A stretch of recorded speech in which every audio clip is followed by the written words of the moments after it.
Hello friends, कैसे हैं आप सब लोग। दोस्तों आज हम लोग बात करेंगे टेस्टिस कैंसर के बारे में। टेस्टिस कैंसर क्या होता है दोस्तों? टेस्टिस कैंसर टेस्टिस में पाया जाने वाला एक डिसीज है जो स्क्रोटम के अंदर होता है और इस सेक्स हार्मोन और स्पर्म्स को इंक्रीज करते हैं दोस्तों। टेस्टिकुलर कैंसर जो होती है उसका ट्रीटमेंट क्या है कि इंडिया में अपना बहुत ही आसान है, कराया जा सकता है, बट ये बहुत ही डेंजरफुल भी है और डेंजर है टेस्टिकुलर कैंसर। और अगर इसका प्रॉपर तरीके से इलाज नहीं होता तो आपको जान भी जा सकती है अपना, है ना। इस कंडीशन में दोस्तों क्या है ना कि मतलब कि 1 लाख पर्सन पे 1 to 2% ही ऐसे हैं जो इंडिया में पाए जाते हैं टेस्टिकुलर में कैंसर के।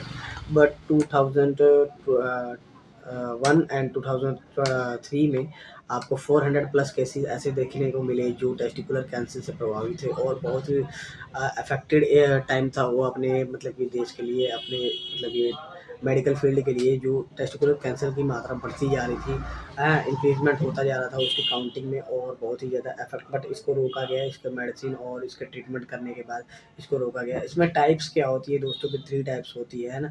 सेकेंडरी टेस्टिकुलर ट्यूमर्स कह सकते हैं या कैंसर कह सकते हैं उसको, स्ट्रोमा ट्यूमर्स।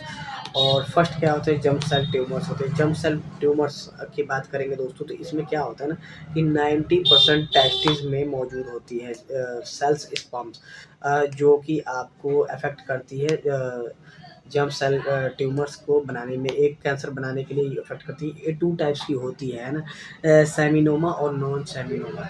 सेमिनोमा और नॉन सेमिनोमा जिसको हम कह सकते हैं कि कभी इसमें क्या होता है ना, किसी कंडीशन में पेन पता भी लगता है कि हाँ पेन हो रही है, बट किसी किसी कंडीशन में मुझे पेन का पता नहीं लगता है।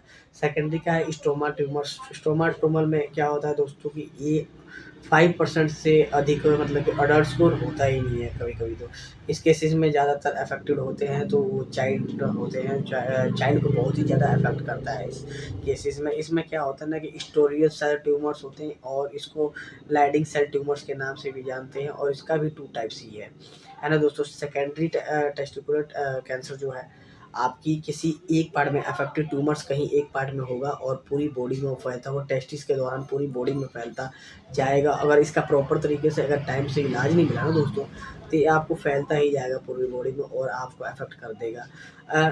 टेस्टिकुलर का स्टेज भी होता है दोस्तों। स्टेज क्या है तो पहले स्टेज में आपको टेस्टिस में ही होगा।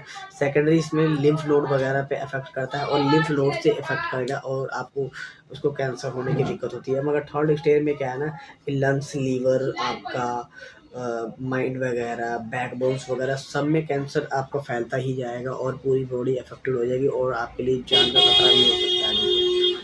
इस केसेस में आपको क्या करना है तो उसको इससे सिम्टम्स कैसे पता लगेगा? अगर टेस्टिस वगैरह में मतलब ये पेन हो रही है ना तो उससे भी पता लगा सकते हैं। थैली की तरह उसका जो स्क्रोटम है भारी हो रहा है, उसमें पानी की तरह बढ़ाव हो रहा है ना, तो उसमें आप जान सकते हैं। उस मगर ऐसा नहीं कर सकते हैं कि हाँ भी आपको टेस्टिस कैंसर ही हो गया, बट डॉक्टर की सलाह और डॉक्टर के चेकअप के बाद ही आप इस पर कोई बात कर सकते हैं ना।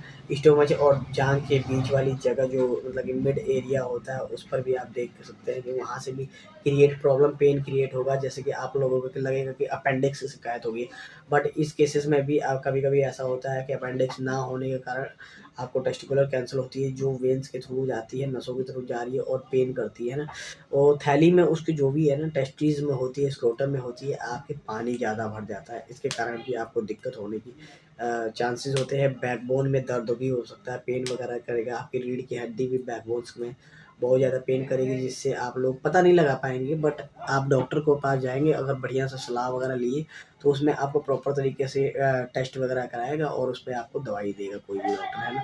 तो अगर स्क्रोटम में आपकी जो गोलियां हैं टेस्टिस में उपलब्ध हैं उसमें अगर पेन वगैरह भी हो रहा है तो उस केसेस में भी आपको लग सकता है कि हाँ भी हम मेरे को कैंसर या ट्यूमर की दिक्कत हो सकती है, तो आप डॉक्टर को दिखाइए, है ना। डायग्नोज क्या कराएंगे दोस्तों? अल्ट्रासाउंड करा सकते हैं। मेडिकल हिस्ट्री अगर डॉक्टर देखता है, medical condition, term and condition को देखते हुए आपको मेडिसिन लिख सकता है कोई भी। सीरम टेस्ट वगैरह करा सकता है ना। और सीरम टेस्ट में क्या होता है ना कि आपके ब्लड से ही मतलब कि कलेक्ट किया जाएगा।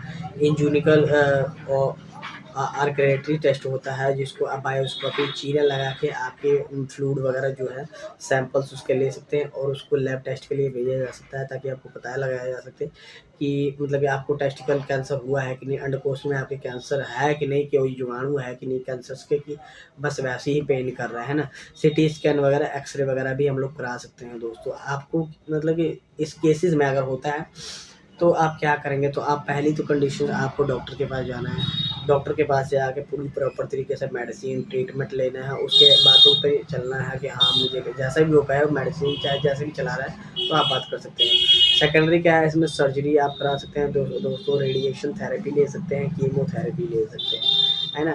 बट ये मैं कहूँगा कि अगर ऐसा कोई केस हो रहता है आप लोगों को, अगर कोई प्रॉब्लम होती है तो आप प्लीज़ डॉक्टर से सलाह लें।